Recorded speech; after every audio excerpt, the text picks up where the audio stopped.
Good afternoon, everyone. You all having a good time at reInvent here? Woo! Woo! Well, we're very happy that AWS invited us to come and speak at reInvent. It's a great honor. We're here to talk about the research program we've been doing for the last 4 years with Gene Kim and Puppet. The title is Tools Won't Fix Your Broken DevOps. And the reason is that tools are great. We love tools. They're fabulous. But tools aren't enough. You need other things as well. So over the course of the next hour, we're going to talk about DevOps, what it is, why you should care about DevOps, how does it work, and some outcomes that we particularly care about: performance, how we're doing as an organization, and how we're doing as a software delivery capability, and then quality. And our whole research program is essentially dedicated to measuring those things and talking about how you can change those things, what impacts those things. And we'll talk about culture and how you measure culture, because that's so important to DevOps. So the reason why DevOps is important is because, we're, I guess, at this point, 16 years into the Agile movement. The Agile Manifesto came out in 2001. Here we are 16 years later, and still my experience visiting companies is that the standard Agile process is something that, following Dave West, I like to call water, Scrum, fall. And who here has maybe a friend who works in an organization who follows this process? Okay, still very popular. In this process, it takes months to get work through estimation, business plans, funding, budgeting, analysis, and then some plan lands on some engineer, manager, project manager's desk, and then work starts, and then at the end, we go through integration and testing, and then the whole thing gets thrown over the wall into operations to run. And if you take the bit in the middle, the software development bit, and everyone does the Scrum. What that does is it makes that middle bit a little more efficient. But in terms of the overall lead time from, golf course up at the top to measurable customer outcome on the bottom of the right, that actually doesn't make a huge impact on that overall lead time. It's hugely problematic. So just doing the Agile bit in the middle isn't a big force multiplier. It doesn't create huge leverage in terms of transforming your process.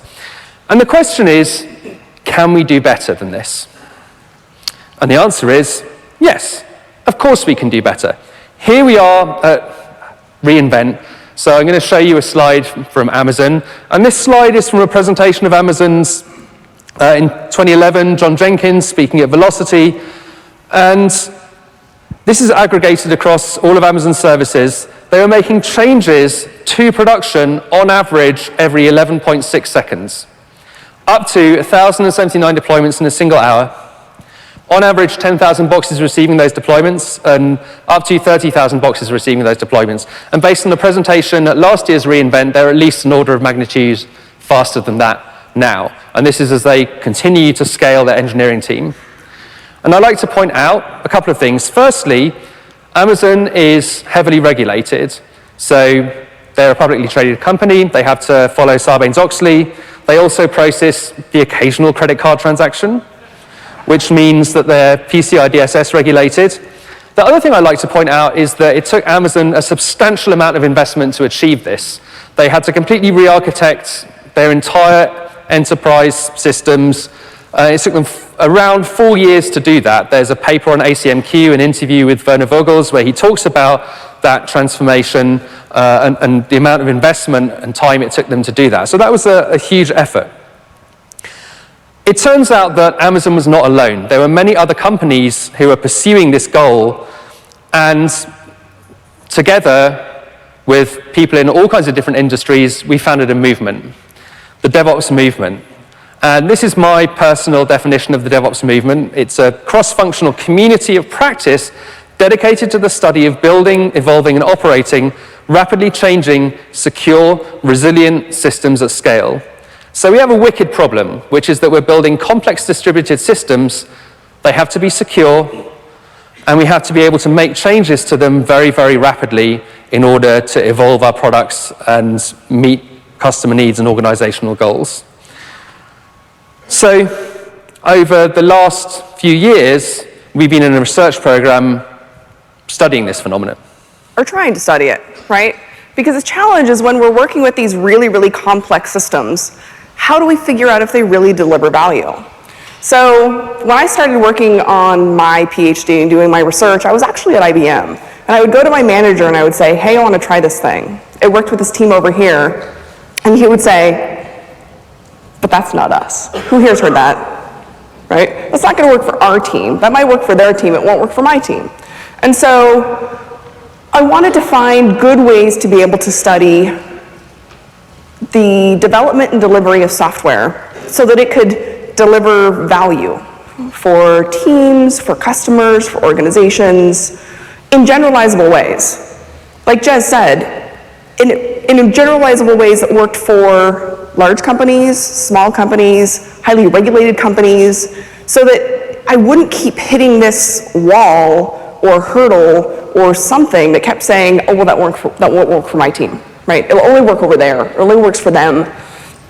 And so we started working on this research project 4 years ago, right? So the team at Dora, myself, Jez, Jean Kim, in collaboration with the team at Puppet, to really investigate this. And so over the last 4 years, it has included over 23,000 data points across dozens of industries, companies of all sizes around the world. And we'll be going over a lot of these research results today. And I talk about what types of companies and teams we include because the subtext is kind of like there's no excuse. It'll work for everyone. And it's interesting because sometimes some companies will come to me and they'll set up a meeting and they have something really, really important to talk to me about. And I'm like, oh, tell me, I'm super excited. And they're like, here's this thing. I know it doesn't include me. And I'm like, wait, why not? And they're like, but you didn't include some characteristic. I'm like, no, it does include you. You're just not quite there yet. It's okay, right? So you can get better, and these are some of the ways we can show you how. I think the most important thing to point out, though, is does DevOps actually help, right? Is this technology transformation worth it? And what we found over the last 4 years, and these 23,000 data points from over 2,000 companies around the world, is that IT performance matters. The software delivery performance drives value. High-performing companies are twice as likely to exceed profitability, productivity, and market share goals. Now, I said high performance right now. A few of you are probably thinking, like, high performance? What do you mean by high performance? So what I do is I take a data-driven approach to this. I collect all the data, and I do this every single year. I throw it in the hopper, right? I throw it in the big stats bucket. And I see what happens. And all of this data, it falls into 4 categories, where I see a big group, doing awesome at software development and delivery with speed and stability. And then I see a gap. And then I see a group of that speed and stability thing, right? And then I see a gap. And I see a group of everyone kind of sucking at it. All in statistically significant ways. And so we call them high performers and medium performers and low performers, because I'm super creative. And so when I compare the high performers and the low performers, again, 4 years in a row, they're twice as likely to exceed profitability, productivity, and market share. So this is one way of capturing and measuring value that I think is super important. But it's interesting because as we went through those first 3 years, we realized that sometimes there's more to life than money. I mean, not really, but maybe sometimes. And so we added additional measures of what we might also want to capture, right? Could this ability to develop and deliver software with speed and stability also drive other outcome measures? And we found that the same multiplier is true. High performers are twice as likely to exceed goals that aren't just profit-driven. Things like effectiveness and efficiency, customer satisfaction, achieving broad mission and organizational goals. And it's important to point out that this isn't only true for those in the government or not-for-profit or educational space. This also holds true for our for-profit companies as well, because sometimes our for-profit companies also have broader goals like corporate social responsibility. So I'm going to take a half step back here. And I keep saying this phrase, the ability to develop and deliver software with speed and stability, right? For me, this is really what DevOps comes down to, right? Because DevOps is dev and ops, right? Develop and deliver software with speed and stability. Because speed is what our developers often care about, and stability is what our operations teams often care about. And so this is how we've measured it for the last 4 years. Our speed measures are lead time for changes, code commit to code deploy, or at least be in that deployable state. Release frequency is how often you're deploying these changes. When we move up to our stability measures, we have MTTR, mean time to restore, and then change fail rate. Now, the most important thing that I can get super excited about right here, these 4 measures move together. You don't have to sacrifice one in order to get the other. High performers, remember how I said I throw a bunch of measures in and like we see how they pan out? These are the 4 measures that I throw in. High performers are killing it at everything. Low performers suck at everything, right? We don't see trade-offs. You don't have to slow down in order to be stable. 4 years of data, I don't see trade-offs. We don't see trade-offs anywhere.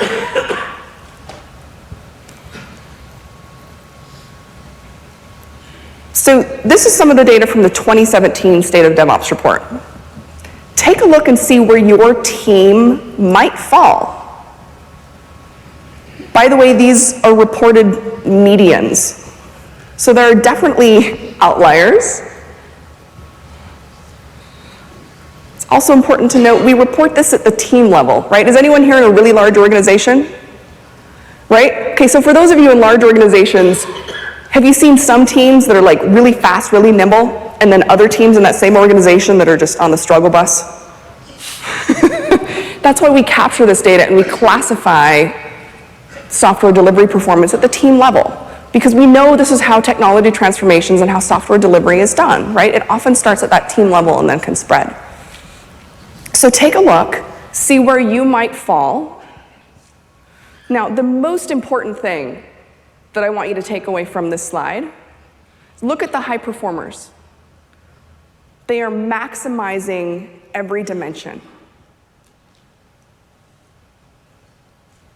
They are getting speed, they are getting stability, they are not making sacrifices. Okay, now, at this point, you may be asking yourself, how do I move from low performance to medium performance to high performance, right? One does not just walk into high performance. So that was the other thing that we really wanted to test in this research program. And that's one thing that makes our research program a little different, is that we don't just report percentages of where people are in the industry. We actually test predictive relationships because we want to help everyone get better. And so what we have found is that the ability to develop and deliver software with speed and stability relies on a few things. It relies on technology, right? Tooling and automation for sure. It relies on lean management practices that draw from the lean and agile movement. It also relies on culture. And it relies on all 3. We have to have all 3 because if we only do one, we don't see significant benefits.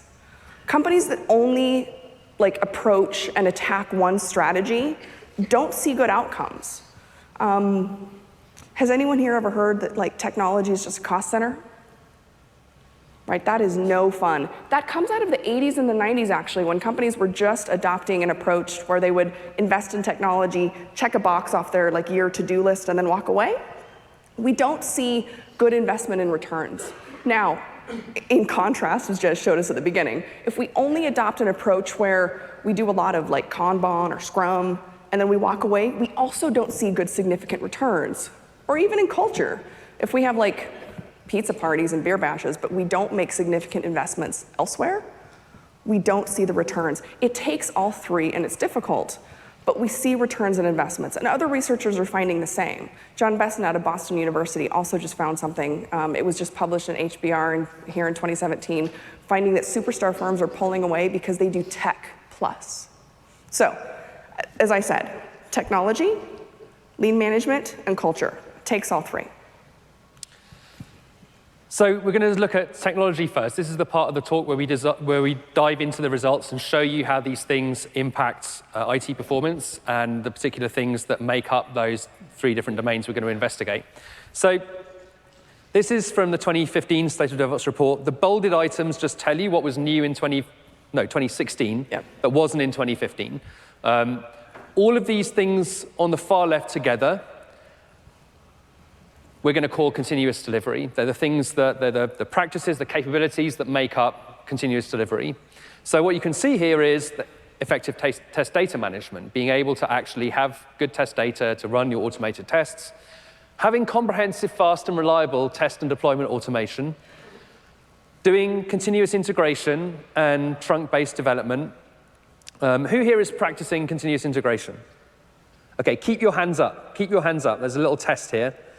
Unless all your teams, the developers, are pushing into a shared trunk or master once a day. If that's not true, put your hands down. Otherwise, keep them up. If you're working on feature branches that don't get merged into a shared master or trunk at least once a day, put your hands down. Okay, if when the tests break, they're not typically fixed within 10 minutes, put your hands down. Otherwise, keep them up. Okay, big round of applause for the people with their hands still up. I think there's about 20 of you.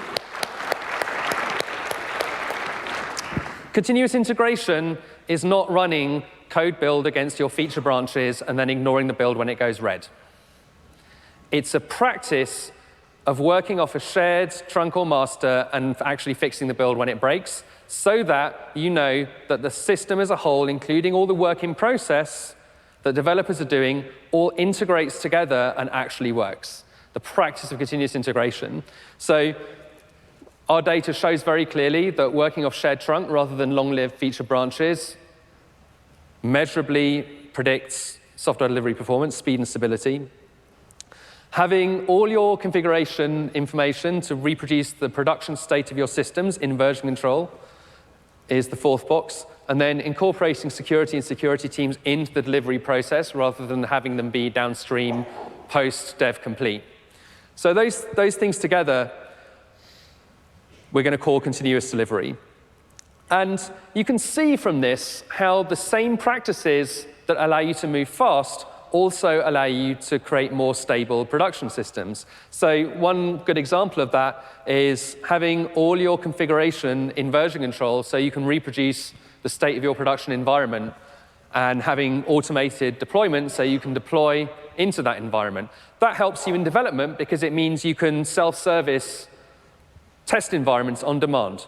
Who has to wait days or weeks to get a test environment for their software? Anyone? Who has There's a friend? bunch of you. It's pretty common. That's a sign that something's wrong. You should be able to self-service test environments on demand. And guess what? If you can do that, because you've automated that process, that's going to help you out in a disaster recovery scenario. Because that's the same capability that's going to allow you to stand up your production environment or your staging environment or an emergency environment in a predictable, short amount of time in a disaster recovery environment, or if you want to put up a staging environment or a blue-green environment. So these same capabilities allow you to move faster and allow you to create more stable systems as well. Continuous delivery has multiple impacts. So the research shows that it impacts IT performance, but it also has a bunch of other benefits as well. It reduces deployment pain. Reduces the amount of rework, which we'll talk about later. That's effectively a measure of quality, is if you get it right the first time and you don't have to fix it because someone downstream told you broke something. By building quality in and reducing rework, we're producing higher quality systems. It also impacts culture, and this is really important. I mean, we're going to talk about culture later, but bear this in mind. One of the ways that you can change culture is by changing how people behave and what they do. By giving people the tools and capabilities to be able to find problems and fix them straight away, rather than having those problems go downstream, that helps build trust and helps change culture. So changing the way you develop software can create better collaboration and cooperation and improve your culture as well. And those things, as we discussed earlier, impact organizational performance, both in commercial and non-commercial terms. Yep. So another way to say what Jez just said is that investments in the way we make our technology and our tooling don't just pay off for the organization, they also pay off for the people, right? They make our work better. They reduce deployment pain, they reduce burnout, they make our culture better. The investments really are worth it. Are we going to talk about identity later? I don't think so. We should briefly talk about it now. We totally should. Okay, so identity is how strongly you identify with your work environment. I love that I work here. My values align with the organization, with my organization that I work with. This is a strong correlation with employee net promoter score, right? I would recommend my company or organization as a great place to work. This is great for a couple of reasons. First, for those of us or organizations who only care about money, it's highly correlated with eNPS, that net promoter score, employee net promoter score. Other research has found that eNPS is predictive of revenues. And we also found that high performers, teams from high-performing teams, people from high-performing teams are 2.2 times more likely to recommend their organization as a great place to work.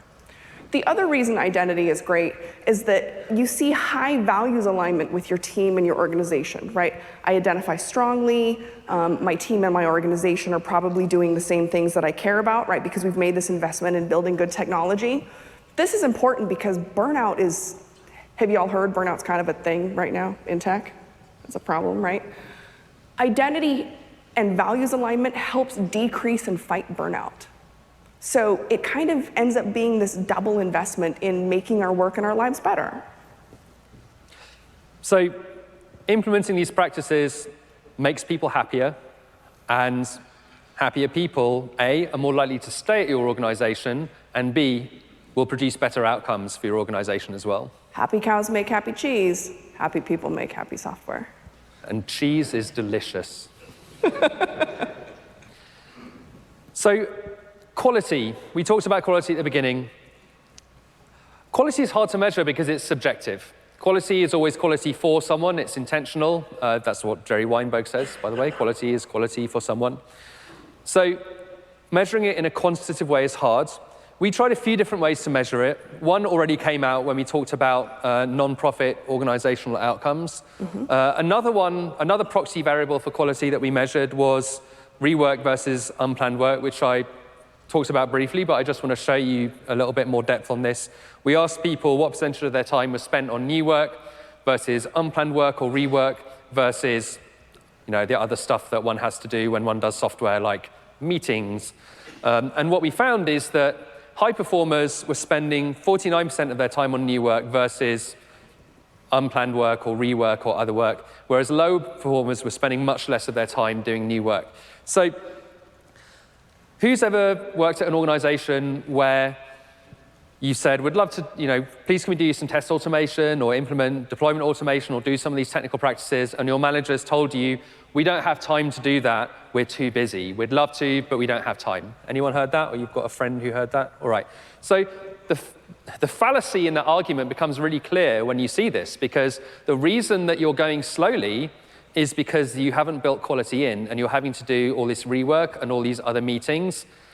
If you invest to fix those problems, that increases your capacity, which means you can get work done faster, which gives you more time to spend on improving things. So if you're in that situation and you're constantly in crunch mode, probably the reason for that is because, or one of the significant contributors to that, is the fact that you have significantly reduced capacity for actually doing work compared to people who've invested in actually making a jet engine for fast and stable delivery. There were some really interesting things that came out of our research. We've asked about all kinds of different questions. One that people ask about a lot in the context of regulated organizations is change management. So who works in a team where if you want to push a change live, some other team or some other person has to approve it first? Maybe you have a change advisory board or something like that. Wow, okay. So Probably some good news for you. That doesn't work. We actually asked... It sounds like they're surprised. Yes! So what we asked people is 3 options. We asked people if they have, and we thought we'd been quite clever here, all production changes must be approved by an external body before deployment or implementation, or we have no change approval process, or we rely on peer review to manage changes. And actually, there was a 4th option I seem to remember, which is that only high-risk changes have to be approved. Only high-risk changes like database changes, but that one didn't, science, it didn't load. It wasn't measuring the same thing. It was measuring something different, so we had to exclude it from analysis. So we had to get rid of that. And that's something that happens quite a lot in our research. We'll think we've been clever by asking a question that we think is going to nail it, and then science and stats is like, nope, just drops on the floor. Nicole, sorry. So that happens quite often in our research, and that's a good sign. I mean, it's bad if it's happening all the time. You don't want that to happen all the time. But you want it to happen some of the time, because if it's not happening some of the time, then it's just confirmation bias. If you're never surprised, something's wrong. So what we found is that having changes approved by an external body is negatively correlated with IT performance. And when we dug into it, what we found is it significantly reduces speed, as you would expect, because it takes longer to get changes out if you have to have them approved, but it has no significant positive impact on stability. Does nothing to improve change fail rate, does nothing to improve time to restore service. So all that the change advisory board or external teams are doing is slowing you down without giving you any positive benefit in terms of stability. And that's kind of obvious if you think about what they're doing. If that group is reviewing potentially hundreds of thousands of lines of code change by hundreds or thousands of developers, okay, who in the audience has made a change that they thought couldn't possibly break anything and it broke something? Right? Right. You know, you're like, oh, this is a CSS change. This can't break anything. And then you push it to prod, and the site goes down. You're like, well, at least it wasn't me. Right? And then someone comes over and is like, yeah, you just made our front page invisible with your CSS change, so... I think he's talking about me. I think I did that 2 weeks ago. Right? So we're engineers who are in the code making these changes, and we break stuff. So what are the chances that someone who's not in the code base could manually review those changes and understand the impact on the production system? It's a horrible, impossible job. And the only rational answer to the question, should we deploy this enormous change, is no. It'll probably break something. So it's a terrible job. I think, you know, the people who do that have an important role, but it's not to manually inspect every change. It's to be doing governance on your process for getting changes live and looking at the statistics of how effective that process is and helping drive a continuous improvement process around your deployment and development process, not let's manually inspect every change. And the data shows very clearly, actually having no change approval process at all is better than having an external body review your changes, because at least it doesn't slow you down. What's best is peer review. And peer review could be pair programming, or it could be having a formal code review process inside your team, where either you use a tool to do it, or you just call someone over before you push and say, hey, can you scan this quickly and check that it's OK? You've thus also satisfied segregation of duties, because you made sure there's at least 2 pairs of eyes on the code before you push it out. Segregation of duties is best satisfied upstream at the development level in small batches where it's actually useful, rather than downstream in enormous batches by someone who doesn't know the code base. That's risk management theater. So, I'm going to talk about management stuff here. So everyone who knows Lean knows about work in process and how one of the key practices in Lean software is setting a limit to work in process so we can get stuff done more quickly. So we're like, well, obviously that's going to have a huge impact on IT performance. This is going to be great. Running the stats, everything's good. Except the prediction wasn't very strong for software development and delivery. And I'm like, wait a minute. Ran it again. And then we realized that there has to be something else going on, right? Whoops, sorry. That's fine. Teaser. So what's really important is WIP limits taken in context with other practices that also draw from the lean and agile canon. So WIP limits are very important, but do you know what happens to make them really, really impactful? Is combining them with a few other things, like visual displays to help everyone see what's happening. Also using monitoring to help drive business decisions. And by the way, this monitoring should be across application and infrastructure. And notice the end, I already said it, I'm gonna say it again, to drive business decisions. This doesn't mean that we just get paged at 2 o'clock in the morning and then we ignore everything else. Imagine having a feedback loop from what's happening in production to your business. So when we combine all of these together, then we really drive improvements in our ability to develop and deliver software with speed and stability in meaningful ways. And again, we kind of see a lot of these relationships come through where it's not just software delivery performance, but now we also see decreases in burnout and improvements in our culture. And then these flow through into organizational performance, profitability, productivity, and market share. So again, these investments are worth it. So we've used this TLA SEM. Do you want to very briefly explain SEM to like a stats noob like me? Sure. It's a structured equation model. So many of us may be familiar with something like regression, right? If we go into Excel and we like fit a line on a scatter plot, right? That only lets me do like two boxes with one arrow in between. Structured equation model lets me line up a whole bunch of boxes with some arrows that are kind of stacked, basically. And what I'm doing here is I'm using a correlation-based structured equation model called partial least squares. And the reason that we use that is because it optimizes for a few reasons. One, it optimizes for prediction of the dependent variable. Translation, the most important thing for me is to help organizations and teams understand how to make software better so that they can make their organizations more successful and deliver value. I want to optimize that dependent variable. The second thing is that it's really, really well suited to exploratory work. Not very many people have done this, so this is exploratory. The third, for super armchair stats people or real stats people out there, it doesn't require multivariate or assumptions of multivariate normality. Big words. I don't have to have a normal distribution in my data. So it's good for lots of stats reasons. Okay, and if you want to know more about the stats, we've got a reference at the end for that. Yeah.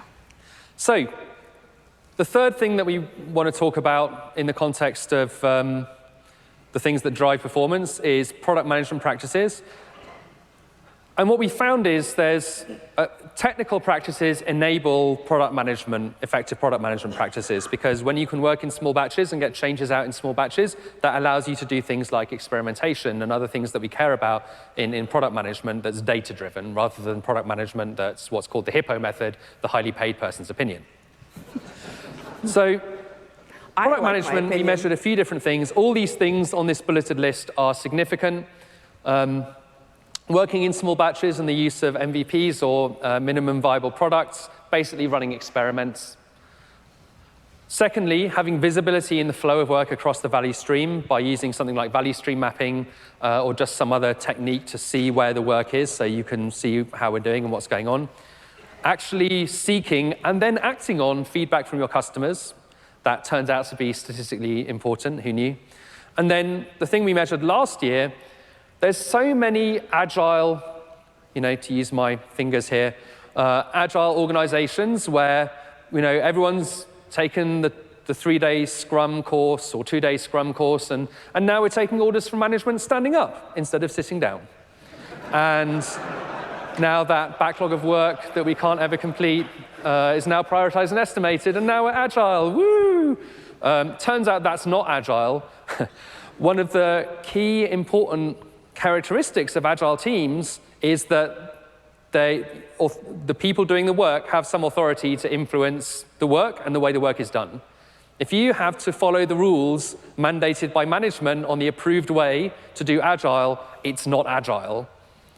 Teams should be able to improve their own process in a scientific way by using hypotheses and testing ideas for process improvement, but teams should have the authority to do process improvement themselves. Teams should have the authority to come up with ideas to improve the product and then run experiments and gather data. So we measured this, and again, we found it was important. Giving teams the authority to create and change specifications combined with these other capabilities positively impacts IT performance and organizational performance. And I think something that's important to call out here, or at least mention, is this is so important, particularly in software, right? Working at small batches, getting visibility into the flow, seeking and acting on customer feedback, because we're making something that's basically invisible, right? We're no longer working on something like a manufacturing line, where you could see the product and you could, as a developer or as an operations professional, you could very clearly see what you were working on, what your contribution was, and where it was in the life cycle. By helping people understand where the requirements are coming from, what portion of the product they're contributing to, and where it is, and then allowing them to help create change where they see it, you get much greater buy-in and much better outcomes. And so if you look at companies like Amazon, where they're running hundreds of experiments in production at any one time, it turns out that allows them to save huge amounts of money by not building things that don't work.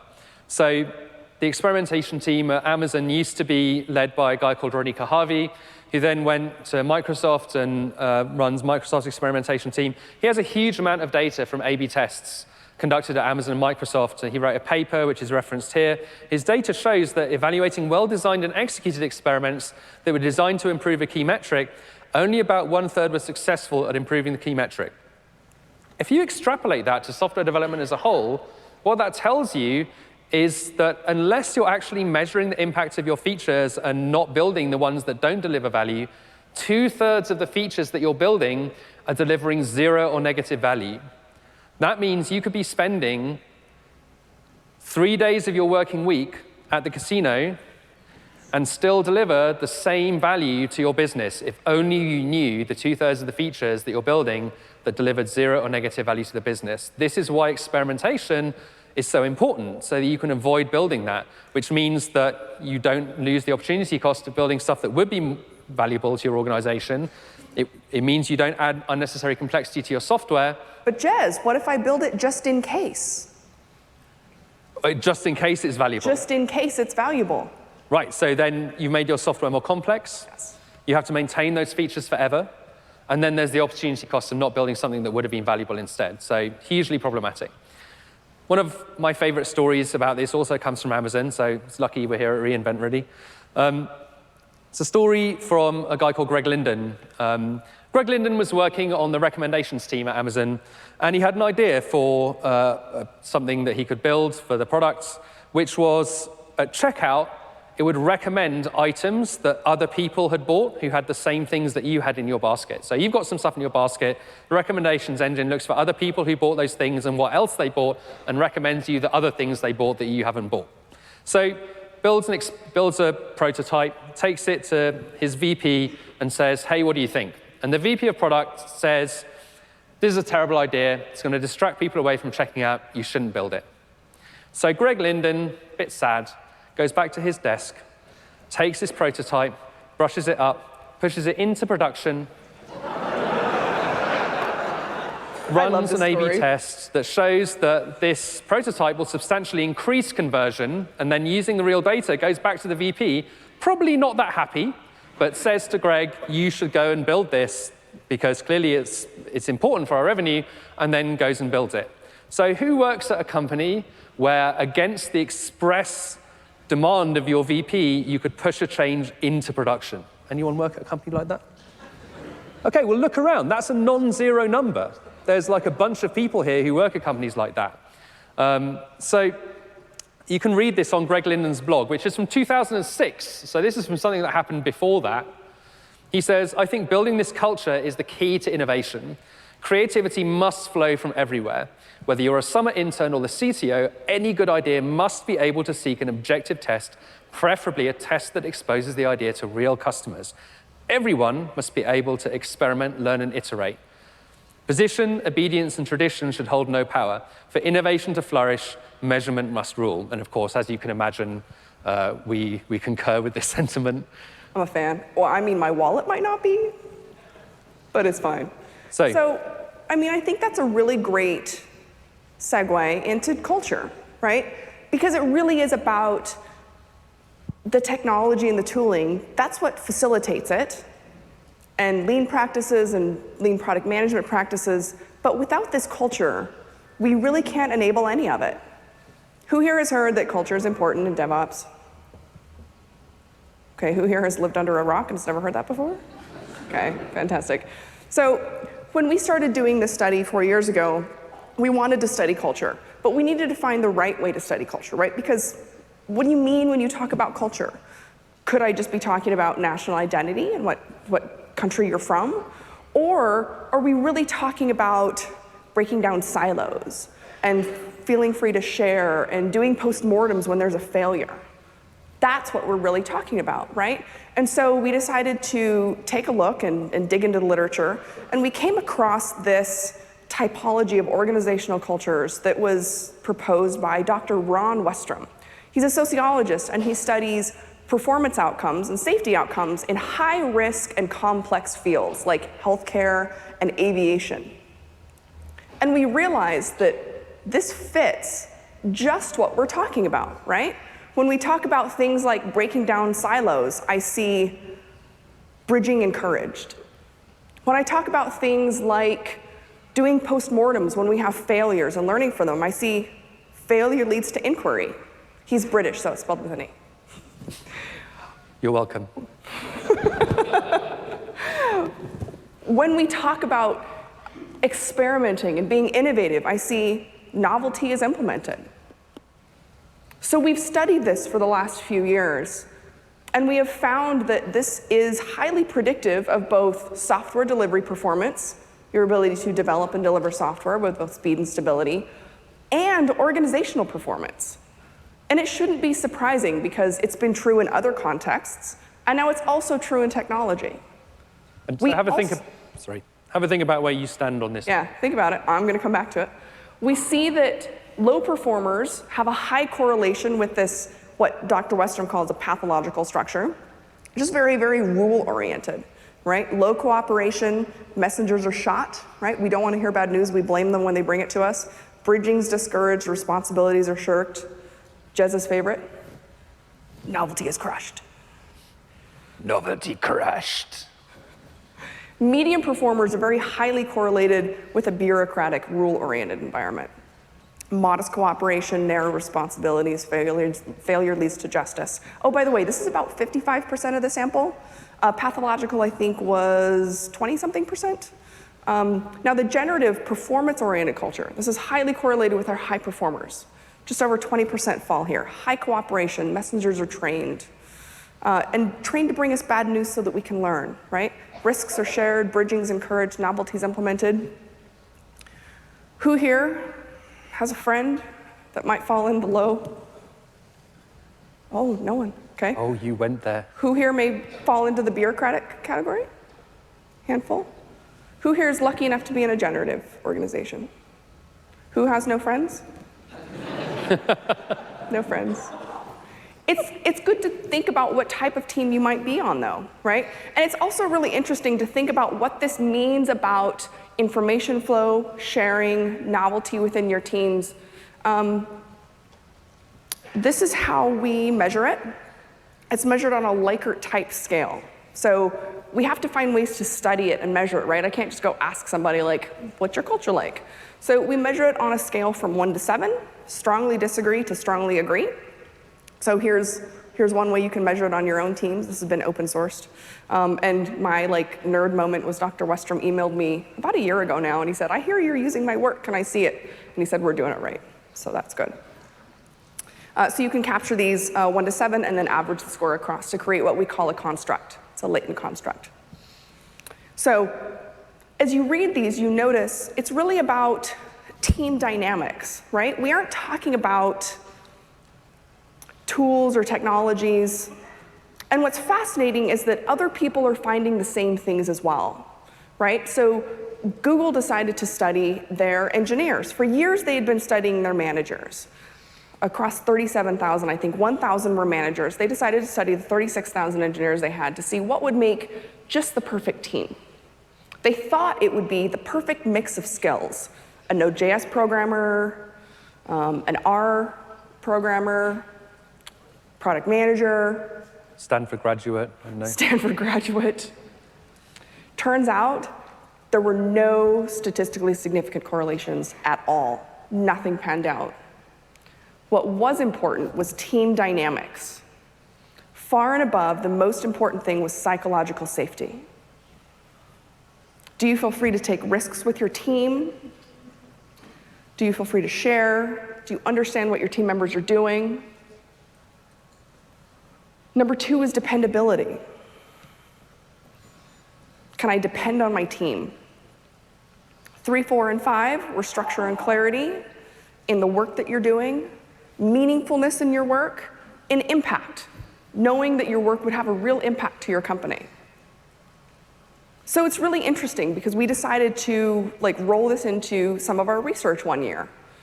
We created questions similar to the one that you just saw for Westrum, and what we found is that these first 2 items load, they're measuring about the same thing as Westrum, which makes sense, right? Because it's talking about team dynamics, being safe with your team. The bottom 3 measured something very, very similar to identity, the one we talked about previously, having values alignment, doing work that's important and meaningful to you, knowing what your work is and how it contributes to your organization. So the research is aligning. The things that we're finding that are important to teams really are important to teams and across contexts. And it's always really nice when you can reproduce someone else's research. So the fact that we were able to do that, I personally found really exciting. Yeah, absolutely. So just a couple of brief notes on failure. I think what's interesting for me in this diagram is that failure and novelty are linked to each other. And here's why. If you're on a team where when something goes wrong, you're punished for it, how likely are you to take risks? You're not, right? You're not going to take a risk if it works out the wrong way, you're going to get punished for it. Innovation is basically risk-taking. By definition, you're doing something that's never been done before. So it's a risk. So if you're going to get punished, if it fails, you're not going to take risks, and that means you're not going to be able to innovate. These 2 things are linked. They're joined together. Teams that are punished for failure won't innovate, either in process or in product development. So I think it's important to think about failure. In a complex adaptive system, whether that's a system you're building, a software system, or an organizational system, like the systems that you work in, the organizations you work in are complex adaptive systems, failure is inevitable. And one of the big mind shift changes of DevOps is accepting that failure is inevitable and saying, well, we're going to fail. What are we going to do about it? And this is the shift from thinking about time between failures and trying to prevent failure, from accepting failure and saying, how can we minimize the impact of failure? How can we detect and respond to it as fast as possible instead? What that means is when something happens, the worst thing you can possibly do is find the person responsible and fire them. Because what will happen is you'll hire someone new, and that person will probably have the same information and tools available, and they'll probably make the same mistakes. That doesn't solve anything. The interesting question is not who was, an unfortunate place in the causal chain. It's why did that person not have better information and tools available to them so that they could have avoided that mistake, or so it wouldn't have had the impact that it had. So this is the key thing to consider. How do we get people better information? How do we detect and limit failure modes? If your investigation ends up with, it was Nicole's fault, it's a terrible investigation. For 2 reasons. A, because Nicole is very rarely wrong.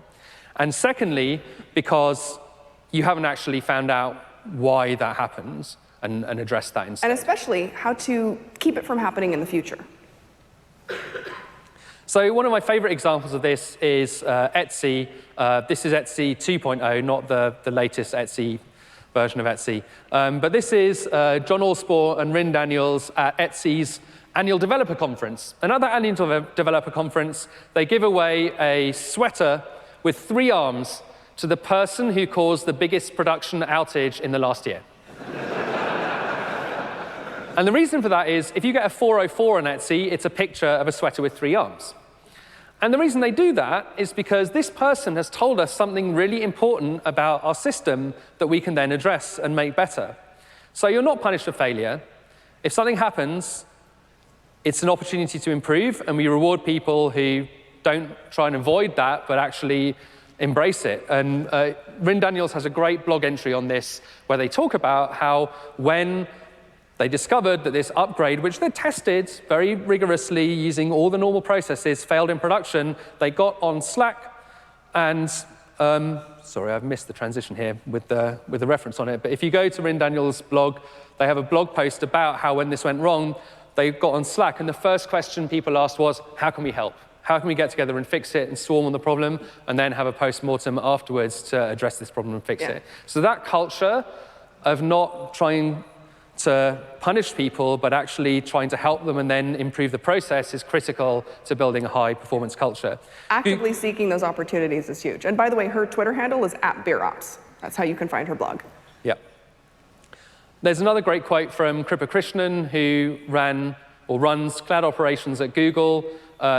She actually creates disaster recovery testing exercises that execute at Google over a course of 72 hours or so annually, and they do real things like turning off the connection between the data center and the Mountain View campus, and all kinds of crazy stuff.